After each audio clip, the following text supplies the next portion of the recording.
Welcome to the Branded Impact Podcast. On this show, we go beyond surface level branding, honest conversations with industry leaders, behind the scenes of aligned brand building, and actionable insights to help you elevate your presence. I'm your host, Jocelyn Espejo, aka Joe. Hit subscribe and join me each week for the Branded Impact Podcast. Welcome back to the Branded Impact Podcast. Today, we're diving into something every growing business needs: clarity in their numbers and confidence in their leadership. My guest, Stacey Linderman, is the founder of A6 Financial and Business Optimization, or A6 FinBiz for short, where she and her team help businesses move beyond startup chaos into financial clarity and operational strength. So if you've ever wondered what it means to build a financially confident brand, you'll want to lean into this one. Stacey, thank you so much for being here with us today. Thank you, Joe. Thanks for having me on. I really do love your podcast. You have so many great guests. So I'm flattered to join your guest registry. I was a CFO for many years and I love the financials and I love financial literacy at a company level.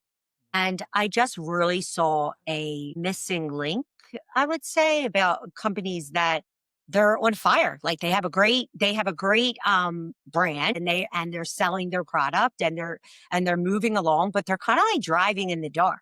They didn't necessarily understand their financials, so they weren't able to make the next move.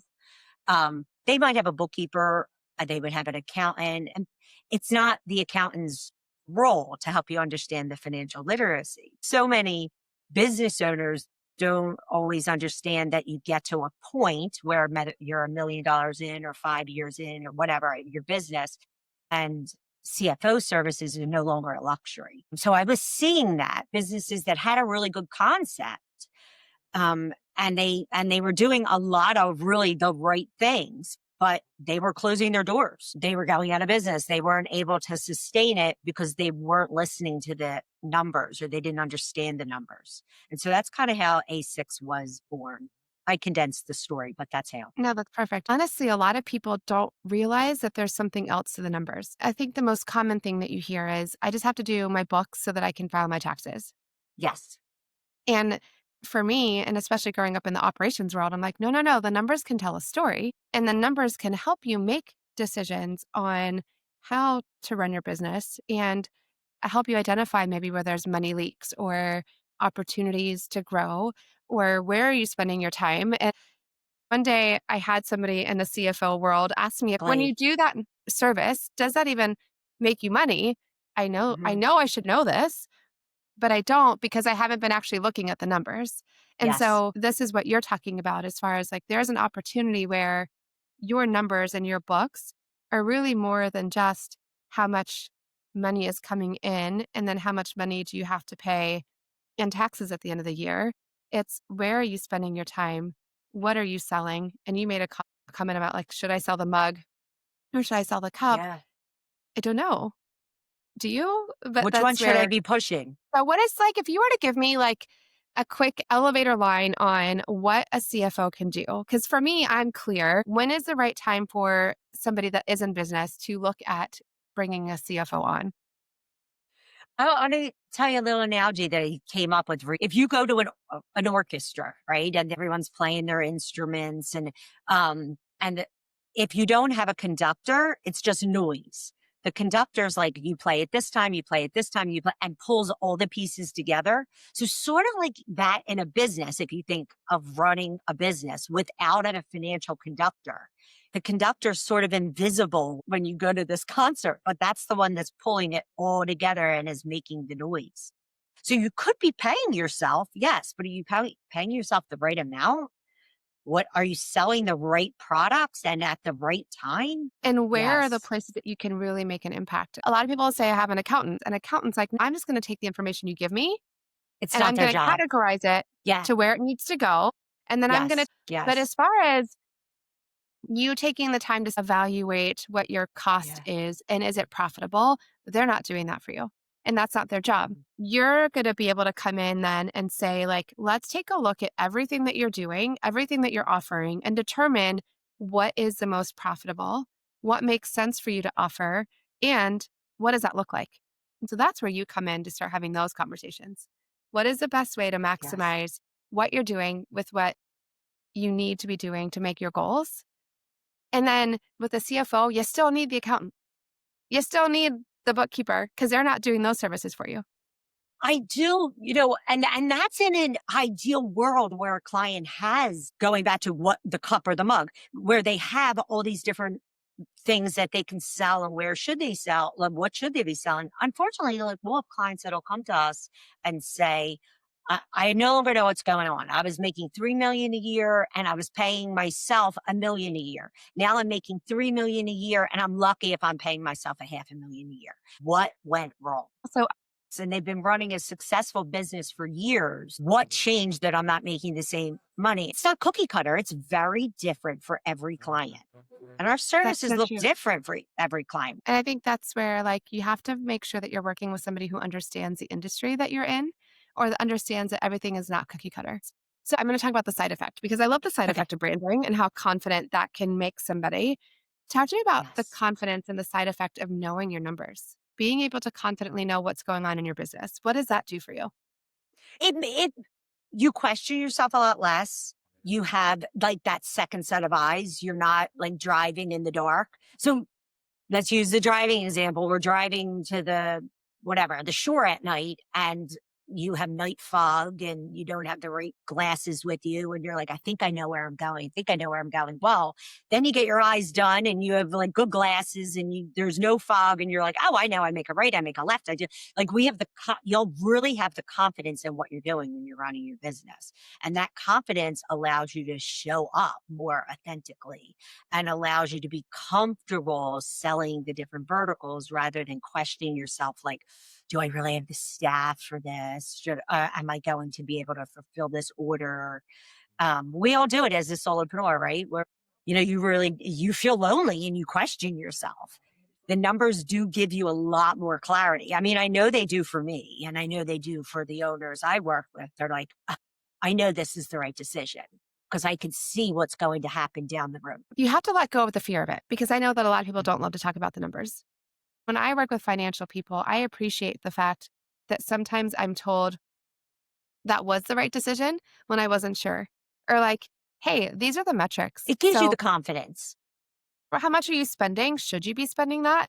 And then this is the beautiful part too, at least from my understanding with the way that you work, you're Mhm. not going to reprimand anybody. And there's no one getting in Oh, trouble. Like if they look no. at your numbers Yeah. and you're like, okay, great. That's not where we want to be. Now you've got a partner that's going to be able to help you get back on track and now know what you need to shift so that you can get to where you need to go. Not just hear, yeah, well, you messed up. Good luck with that. Have Yeah. a nice life. Go ahead and close that business down. So I think that's the beauty of having the financial help and then the confidence and being able to make business decisions, knowing I think the game plan. And I know for me, when I've had the opportunity to work with, like whether it be a project based, and that's something else that you guys offer too, correct? You do have a Yes. retainer model where We you do can have an become retainer model. a partner and they can work with you. But if they're not quite ready for that yet, can they work with you to at least get initial setup and then know when would be the right time to come in and work with you? Yes. Our services really aren't cookie cutter. Like we have some clients that it's a project. They want a deep dive into their numbers. They want some clarity. They want maybe like a 5-year model or they need revenue projections for a loan, whatever it may be.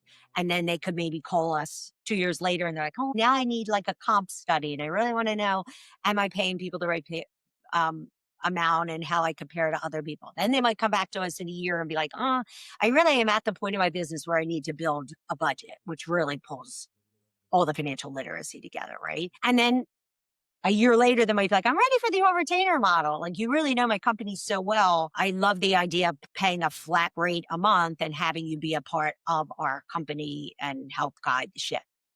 So it looks different for all of our clients. Some clients, we go in and we do organizational assessments, all focused on the finance side. What are your strengths? What are your weaknesses? Like what is a roadmap to get me where I want to be? Sometimes like if someone's like, all right, I want to sell in 2030. I'm going to pull A6 in now. They're going to do an organizational assessment and let me know all the things that I need to do to help me prepare in the next 2, 3 years. What expertise am I missing? Do I need a branding campaign with Joe? Like what are the recommendations? I Right. love the on retainer model for myself for the clients because I feel like we really do have such a great impact then. You were saying earlier about it's your zone of genius. I feel like that's like my zone of genius. So yeah, I mean, like, it depends on the person, but we have a whole array of financial services that we provide, and it depends on what the client needs. I think that's one of the things that, so if you're listening and you're like, cool, when, give her a call and she'll let you know when is a good place to kind of come in. And there's also, Yeah. I think that's the piece. It's having a plan. And we know about this. We know that there's a business Yeah. plan, just like when there's branding, but it's Hmm. not just enough to know. Like for me, I talk about how branding, yes, you want to have a logo and yes, you want to have colors. And yes, it'd be nice to have a website. But once you have all that, what are you doing with it? Because if you What are we have all doing the with it? branding done, Yes. but then no one's looking at it or no one's finding you, then it really doesn't matter that you got all the branding done because it wasn't enough. Same thing with financials. You can have Yeah. a good chart of accounts and you can have all that stuff, but if you don't know what the roadmap is and what the plan is, what are you doing with it? Like, and then Yes. knowing and having that confidence to know, like, at this level, this looks good. And you're not guessing.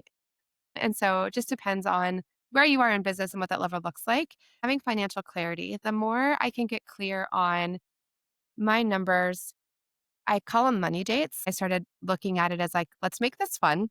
Let's look at what came in. What do I need to shift? Reframe it. I like that. Yes, it's I making like it that. The fun money did. because, That's money fun. can be Yeah. scary and it I'm doing this for a reason. I want to make a really big impact, but sometimes I have to take the emotion out of it. And then I have to sit down and actually truly look at, if I take the emotion away from something, does this offer make sense? I love to do this, but in this Yes. model, is the cost worth it? Am I actually making any money on this? Hmm. And so then once I started working the numbers and looking at that a little bit more clearly, now I can say, I can offer this, this, and this service. I have to be a little bit more clear on what am I doing? How much am I traveling? What is my cost? You Yeah. have to look at the services. So, talk to me a little bit about branding, because I know that this was part of our initial conversation a long time ago. When it Yes. came to branding ASICs, and this is something you said, and it really resonated with me. And I think this is what happens to a lot of us. You mentioned you may be fishing in the wrong pond, where it's like, it wasn't necessarily that it was your branding that was a problem. It wasn't maybe your messaging. It was who you were talking to that was the problem. So talk to me a little bit about that struggle that you've encountered and what you're working on to kind of shift. To shift that. Oh gosh, there's so many fun things I could tell you with that. I felt like our messaging was clear and we were communicating what we were doing. And I love our like logo and our colors and all this fun stuff. And then we did a contest about our name and like, oh, what does A6 stand for? And we had this contest and all these great votes and really, it was really fun. But when we saw the results, and it's all on LinkedIn, when all the guesses and stuff came in, we realized, oh, we have a branding problem. Like, so many people were guessing that A stood for accounting, and we're a CFO services company. We're not an accounting firm. So that was like, oh, does our branding off? Do people know the services that we're providing? So that was an aha moment we had personally. I thought You're like, we thought it was clear. We were spending so much time educating, like, we all do with our brand. Like we're spending a portion of the time educating, a portion of the time selling, a portion of the time educating, a portion of the time branding. But we were educating so much that the clients that were coming to us were like, kind of just starting, I'm just starting my business. And CFO services was maybe not what they needed at that time, but we were fishing in that small entrepreneurial pond.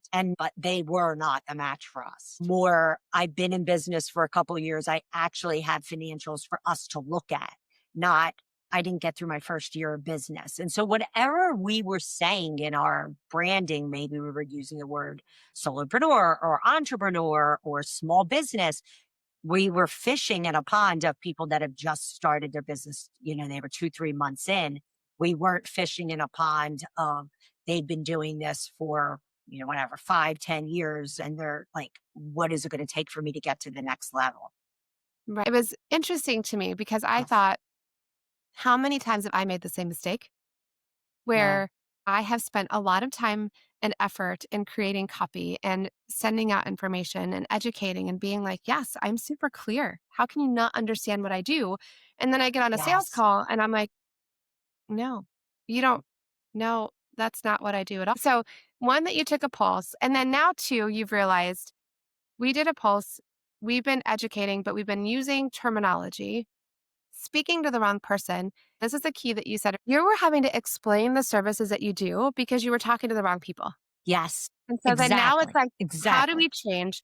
And I think you decided we're keeping the name, but now have you Mhm. shifted how you're posting? What's shifting now? Now that you've I hope realized, we are. I mean, we're trying to, right? Like we're no, lessons learned in your that is lessons the real learned, honest truth right there. right? I hope I am. Um and I, go back and test that. But like, and just talk about even like the different platforms. Like, should we have been like, we're not on Twitter and we're not like, we don't share like YouTube. So we are on LinkedIn and we're on Facebook and we're on Instagram, but we do different things on each of them. Like LinkedIn, I feel like we're doing more higher level business related posts, whereas Facebook will do a little bit more behind the scenes of the company, talking more to like maybe a service provider or a construction company or cement company or whatever. And then Instagram, it's like behind the scenes, we are actually, people with families and charity work. And so it's like the nicer, softer side of the financials on Instagram. So we have different messaging on all three. Hopefully people follow us or connect with us on all three. And sometimes like we were putting stuff out there that like we were super proud of, like fun things we were doing. Like we did like a silly thing for National Ice Cream Day and delivered ice cream to clients. And we did a soft pretzel day and we delivered soft pretzels and we did it like we're the not so boring CFOs type of thing. But was that educating correctly? Like people knew who we were, but did they know what we did? And so we had that like aha moment. I've been really fortunate to have other business owner leaders like yourself that cared enough about you to tell you the truth. To be like, Stacey, I see you out there at all these different things, and you obviously have a very educated, high level team. But what are you guys doing? What are you selling? What do you do? Right? Like, so you're in business for 5, 6 years, and people are still, would say to Not you, quite "Oh, my understanding. grandmom just inherited money. Can you help her with that?" I'm like, we're not financial advisors. So you go back and keep looking at your messaging, like what worked, what didn't work, what like were we fishing in the wrong pond? And then Um, knowing that you have to pivot. so we're, I would say experts on the financial side. Were we experts on the branding side? Absolutely not. And we were sort of should have engaged someone like you probably very earlier on. And it was fun for us. So we were just kind of like doing it ourselves. And are there things that we could have done different or better? Probably. Well, I think that's always going Definitely. to be the case. Like you can do all the things right, and there's still always going to be something that you could have done better, Yes. or we're going to continue to improve. And so there's Mhm. absolutely no shame in realizing that you took the wrong angle or that you were doing something wrong. And to me, Yeah. honestly, It's I'm sort like, of the fun in it, right? if you look at it that way, and it should Yeah. be, and it's like, I joke and I say, I fail forward a lot. And Yes. I'm not afraid of failure. Well, and somebody that was a guest on my podcast, she labeled them now I knows. And so that's been my new Oh, I phrase. like And it's that. like, well, now I know.